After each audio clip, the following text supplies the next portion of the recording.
ആലപ്പുഴ തുറവൂരിൽ താലൂക്ക് ആശുപത്രിയിൽ തീപിടുത്തമുണ്ടായിരിക്കുകയാണ്. രണ്ടാം നിലയിൽ മരുന്നുകൾ സൂക്ഷിച്ചിരുന്ന മുറിയിലാണ് തീപിടുത്തമുണ്ടായത്. അഗ്നിരക്ഷാസേന തീയണയ്ക്കാനുള്ള ശ്രമം തുടരുകയാണ്. സുധീഷ് ഗോപാലുണ്ട് വിവരങ്ങളുമായി. സുധീഷ്, എപ്പോഴാണ് തീപിടുത്തമുണ്ടായത്? ഇപ്പോൾ ഈ തീ നിയന്ത്രണ വിധേയമാണോ?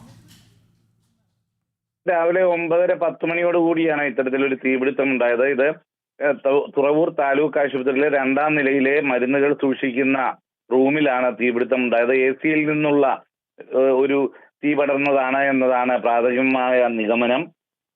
2 ഫയർഫോഴ്സ് യൂണിറ്റുകളുടെ നേതൃത്വത്തിലാണ് തീയണയ്ക്കുന്ന പ്രവർത്തികൾ നടന്നത്. ഇപ്പോൾ തീ നിയന്ത്രണ വിധേയമായിട്ടുണ്ട് എന്നതാണ് അറിയാൻ കഴിയുന്നത്. ഇവിടെ അഡ്മിറ്റ് ആയിരുന്ന രോഗികളെയും മറ്റും അവിടെ നിന്നും മാറ്റിയിട്ടുണ്ട്. അത്തരത്തിൽ ഇപ്പോൾ അപകടകരമായ ഒരു സാഹചര്യമില്ല, ആർക്കും പരിക്കും ഇല്ല, മറ്റു പ്രശ്നങ്ങളില്ല എന്നതാണ് ഇപ്പോൾ അധികൃതർ അറിയിക്കുന്നത്. ഗൗതം, ഓക്കെ.